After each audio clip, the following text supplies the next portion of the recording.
కృష్ణా నదిలో నీళ్లు రావడం లేదు, తుంగభద్రలో నీళ్లు రావడం లేదు. మన రాష్ట్రమే కాదు, మన దేశంలో ప్రపంచంలో కూడా ఈ సమస్య వచ్చే పరిస్థితికి వచ్చింది.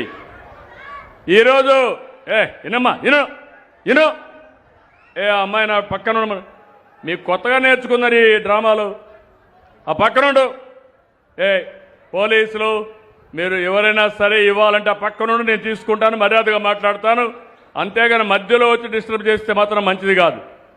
మీ వ్యక్తిగత సమస్యల్ని ఈ పక్కకు రామ్మా, నువ్వు పక్కకు రా, నువ్వు చెప్పింది వినాలి. సమస్య పక్కకు తీసుకొచ్చి నిలబెట్టి నాకు పరిచయం చేయండి. ఎవరు బై ఫోర్స్ తీసుకుపోవద్దండి. ఎవరైనా సరే ఇక్కడ ఏదైనా కాగితం ఇవ్వాలంటే ప్రత్యేకంగా ఇక్కడ కూర్చొని పెడతా, మీరు రండి. మీరు చెప్పిన సమస్యలు ఇంటా పరిష్కార దిశగా ముందుకు పోతానని మరొకసారి అందరికీ విజ్ఞప్తి చేస్తున్నా. సహకరించాలి. ఇలాంటి చేయడం కరెక్ట్ కాదు. గట్టిగా చెప్పండి, కూడా చెప్పండి చేయకూడదని. ఎక్కడో ఉంటారు, వేరే నియోజకవర్గంలో కూడా ఉంటారు.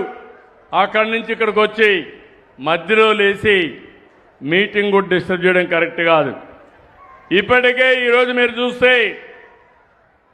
అన్ని రిజర్వాయర్లో నీళ్లు తగ్గాయి. అంతేకాకుండా పోయిన సంవత్సరం ఈ సమయంలో 57% రిజర్వాయర్లో నీళ్లుంటే ఇప్పుడు 37% పడిపోయినాయి. ఇంకో పక్క 22% వర్షపాతం తక్కువగా పడే పరిస్థితికి వచ్చింది. దీన్ని కూడా మనం అధిగమించాలి. అందుకే నేను ఒక కార్యక్రమం ఇచ్చాను. ఆ కార్యక్రమం జలధార జలహారతి. నేను మీ జిల్లా కలెక్టర్ని, ఇక్కడే మంత్రి గారిని మనస్ఫూర్తిగా అభినందిస్తున్నాను. ఈ జిల్లాలో కొలిమిగుండ్ల మండలంలో కేవలం 8 రోజుల్లో 18 కిలోమీటర్లు ఫీడర్ ఛానల్ చేసి 10 చెక్ డ్యాములు పునరుద్ధరించి 1707 ఎకరాలు ఆయకట్టుని స్థిరీకరించారు. గట్టిగా చప్పట్లు కొట్టి మీరందరూ కూడా అభినందించాలి. ఇది జలధార విజయం. ఈ విజయానికి కారకులైన ఆఫీసర్ని మనస్ఫూర్తిగా అభినందిస్తున్నా.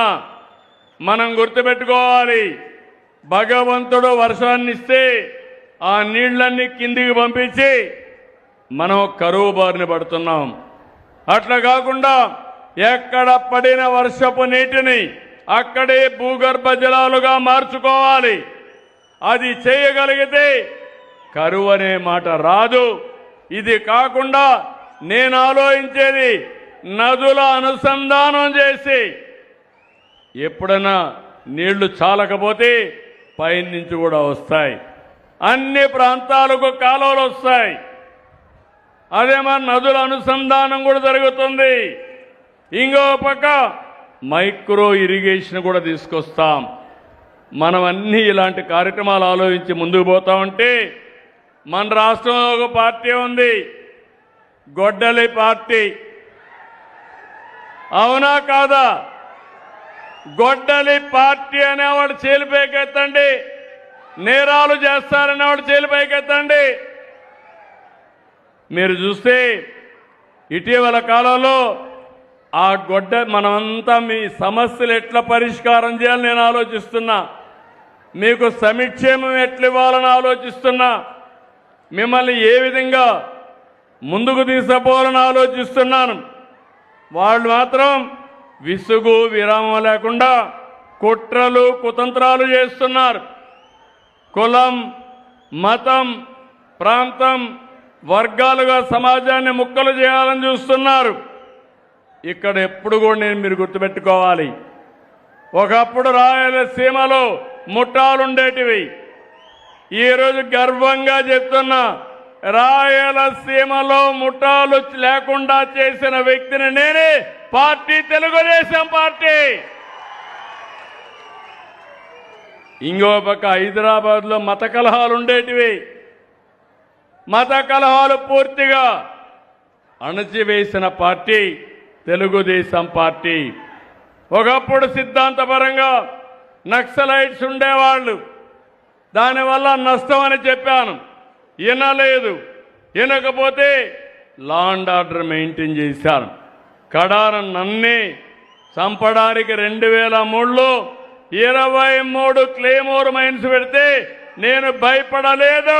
సాక్షాత్ వెంకటేశ్వర స్వామి నన్ను కాపాడాడు. ఇది చరిత్ర. ఇప్పుడు ఆ పార్టీ కూడా లేకుండా పోయే పరిస్థితి వచ్చింది.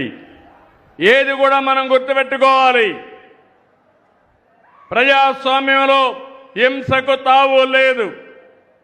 ప్రజల ఆస్తులకి ప్రాణాలకి రక్షణగా ఉండాలి.